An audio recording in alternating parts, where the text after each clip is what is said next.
बात ईरान और इजराइल की करेंगे। आपको बता दें कि ईरान और इजराइल के बीच का जो तनाव है वो लगातार बढ़ता हुआ दिखाई दे रहा है और इस पूरे परिस्थिति में अगर कोई घी डालने का काम कर रहा है तो वो ईरान समर्थित संगठन यानी कि हिजबुल्लाह है। हिजबुल्लाह की ओर से लगातार ये कोशिशें यहां पर की जा रही हैं। हिजबुल्लाह की ओर से कई इलाके ऐसे हैं जहां पर टारगेट किया गया है, इजराइल में हमले किए गए हैं और अब इजराइल भी पलटवार करने की तैयारी कर रहा है। दूसरी ओर ईरान भी हमले की तैयारी करके बैठा हुआ है। क्या परिस्थितियां बन रही हैं आपको दिखाते हैं इस रिपोर्ट में।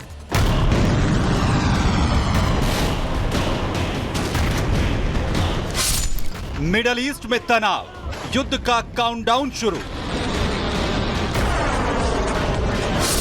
अटैक की तैयारी में ईरान, इजराइल की घेराबंदी। बॉर्डर पर रडार की तैनाती, फ्लाइट्स भी कैंसिल। महायुद्ध की रणभेरी बच चुकी है, इजराइल और ईरान में ठन चुकी है। 24 घंटे के अंदर कुछ भी हो सकता है। इस्माइल हानिया की हत्या के बाद से ईरान तिलमिलाया हुआ है। बस ईरान मौके के इंतजार में है और इजराइल पर ताबड़तोड़ बमबारी करना शुरू कर देगा। वहीं हिजबुल्लाह ने इजराइल पर लगभग 30 मिसाइलें दागी हैं। इनमें से ज्यादातर मिसाइलें खुले मैदानों में जाकर गिरी, जिससे किसी तरह के जान माल का नुकसान नहीं हुआ। लेकिन ईरान और इजराइल के बीच बढ़ते तनाव से पूरी दुनिया में हलचल है। वैसे पहले से मिडिल ईस्ट युद्ध की आग में झुलस रहा है और ऐसे में भारत भी मिडिल ईस्ट में बढ़ते तनाव को लेकर चिंतित है। ईरान ने फतेह मिसाइल तैनात कर दी है, बॉर्डर सील कर दिया है और बॉर्डर पर रडार की तैनाती कर दी गई है। तो वहीं स्विट्जरलैंड ने तेल अवीव और बैरूत आने जाने वाली उड़ानों को रद्द कर दिया है। 21 अगस्त तक सभी फ्लाइट्स पर रोक लगा दी गई है। तो वहीं इजराइल ईरान तनाव के बीच अमेरिका ने भी मिडिल ईस्ट में पनडुब्बी भेजने का ऐलान कर दिया है। अमेरिका ने ईरान की हरकतों को देखते हुए अब्राहम लिंकन स्ट्राइक ग्रुप को तैनात किया है। लेकिन इजराइल में ईरान के हमले को लेकर दहशत फैली हुई है। 10,000 इजरायली पश्चिमी दीवार पर दुआएं कर रही हैं। हमास और हिजबुल्लाह के बाद ईरान हमला करने की पूरी तैयारी में है, तो वहीं इजराइल लगातार हमास पर हमला बोल रहा है। अंतर्राष्ट्रीय दबाव के बीच इजरायली सेना ने गाजा शहर के खान यूनिस में अपना ऑपरेशन जारी रखा है। इजरायली हमले में गाजा के यूनिस इलाके में कम से कम 16 लोग मारे गए, जबकि हिजबुल्लाह का कमांडर फुआद शुक्र की बैरूत में हुई हत्या के बाद तनाव और ज्यादा बढ़ गया है। यही वजह है कि मिडिल ईस्ट इस वक्त युद्ध का मैदान बना हुआ है। Bureau report, Republic Bharat. और अब बात यूक्रेन की करेंगे। कहने को तो यूक्रेन रूस के खिलाफ में अकेला मोर्चा संभालता हुआ नजर आ रहा है, लेकिन ये पूरी दुनिया जानती है कि हर एक गोला जो यूक्रेन की ओर से दागा जाता है वो अमेरिकी ऑर्डिनेंस फैक्ट्री का बना हुआ है। लेकिन अब युद्ध का एक और मोर्चा तैयार होता हुआ नजर आ रहा है और इसी बीच अमेरिका के 4 दुश्मन एक साथ हाथ मिला चुके हैं और यकीन मानिए कि ऐसे ऐसे हथियार एक दूसरे को दे रहे हैं कि आने वाले समय में यह हथियार भूगोल, दुनिया का भूगोल बदलने का मादा रखते हैं। दिखाते हैं रिपोर्ट में।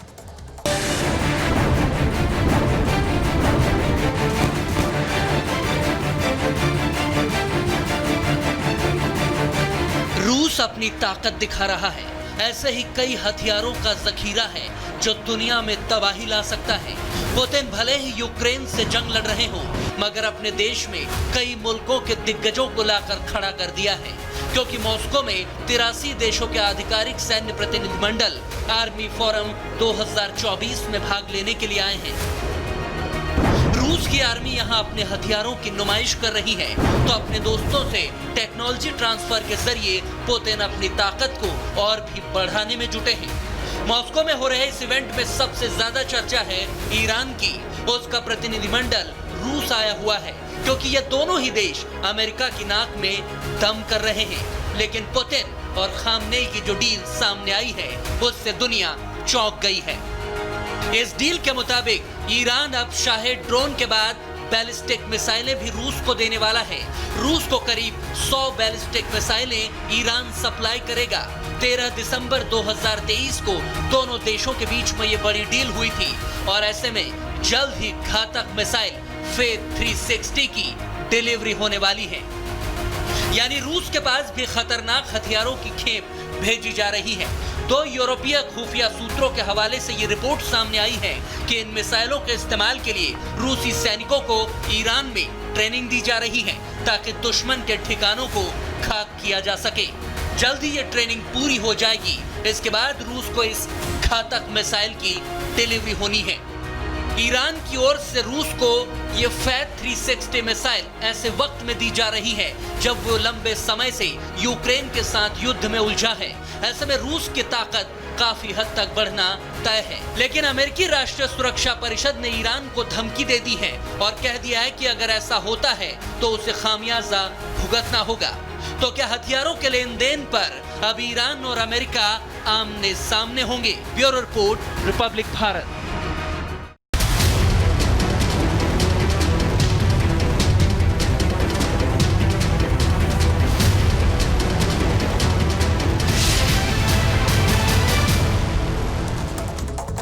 और अब बात समाजवादी पार्टी की बढ़ती मुश्किलों की करेंगे। आपको बता दें, कन्नौज रेपकांड को लेकर समाजवादी पार्टी लगातार बीजेपी के निशाने पर है। बीजेपी ने बड़े आरोप इस मामले को लेकर लगाए हैं, तो वहीं दूसरी ओर उत्तर प्रदेश के मुख्यमंत्री सीएम योगी आदित्यनाथ ने बढ़ते हुए महिला अपराधों को लेकर 2-2 संदेश दे दिया है। आपको दिखाते हैं इस रिपोर्ट में।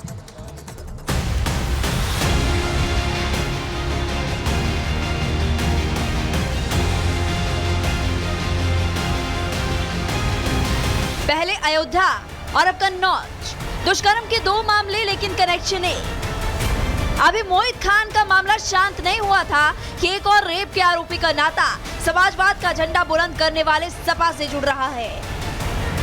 अयोध्या के बाद कन्नौज में नाबालिग के साथ हैवानियत का मामला सामने आया है और इस बार भी आरोपी के तार सपा के साथ जुड़ रहे हैं, जिसके बाद सपा विरोधियों के निशाने पर आ गई है।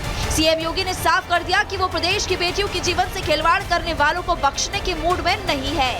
पहले दिन ही 2017 में यहां पर सरकार ने शपथ ग्रहण के तत्काल बाद इस बात की घोषणा की थी कि अगर किसी ने युवाओं के भविष्य के साथ खिलवाड़ किया, उत्तर प्रदेश की बेटी और व्यापारी के जीवन के साथ खिलवाड़ किया, तो याद रखना उसको हम वह सजा देंगे जो नजीर बनेगी देश और दुनिया के लिए। मुख्यमंत्री योगी आदित्यनाथ ने कहा कि ये वही प्रदेश है जहां कभी दंगों और अराजकता का माहौल था और बेटियों से लेकर व्यापारी तक सुरक्षित नहीं थे। ये वही प्रदेश था जहां पहले दंगे होते थे, कानून व्यवस्था की स्थिति बदहाल थी, न बेटी सुरक्षित थी न व्यापारी सुरक्षित था, अराजकता का तांडव होता था और यह तो प्रदेश के अंदर था। इसका दुष्परिणाम सर्वाधिक उठाना पड़ता था हमारे युवाओं को। इस मौके पर सीएम योगी आदित्यनाथ ने अखिलेश और शिवपाल पर निशाना साधने में भी चूक नहीं की। 17 के पहले तो चाचा और भतीजे में ही होड़ लग जाती थी कि कौन कहां से कितना वसूली कर ले। ये होड़ का जो सिलसिला चलता था कहां पहुंचा दिया था, उत्तर प्रदेश को किस रसातल पर पहुंचा दिया था। कोई भर्ती ऐसी नहीं थी जिसकी जांच न हो रही। वहीं कन्नौज कांड में बीजेपी ने सपा के साथ कांग्रेस को भी आड़े हाथों लिया। कन्नौज कांड के आरोपी नवाब सिंह की एक तस्वीर भी सामने आई है, जिसमें अखिलेश यादव और राहुल गांधी के साथ मंच साझा करता हुआ दिख रहा है। बताया जा रहा है कि ये तस्वीर कुछ महीने पहले लोकसभा चुनाव में प्रचार के दौरान की है। जब अखिलेश यादव कन्नौज में रैली के लिए पहुंचे थे, तब नवाब सिंह भी मंच पर उनके साथ मौजूद था। कन्नौज में एक बार फिर समाजवादी पार्टी से जुड़े हुए नेता के ऊपर पुनः एक बार नाबालिग लड़की के साथ ही बलात्कार और बलात्कार के प्रयास का इतना गंभीर आरोप लगा है। यूपी के जो 2 लड़के हैं, जो चुनाव के समय कहते थे 2 लड़के, उन लड़कों के साथ के जो लोग हैं वो गलती नहीं अपराध कर रहे हैं। कन्नौज रेपकांड के तार सपा के पूर्व नेता से जुड़ने के बाद पार्टी पर सियासी हमले तेज हो गए हैं। सपा के छोटे नेता इसको लेकर पार्टी का बचाव कर रहे हैं, लेकिन सपा सुप्रीमो अखिलेश यादव और डिम्पल यादव ने इस मामले पर अभी तक चुप्पी साध रखी है। Bureau report, Republic Bharat.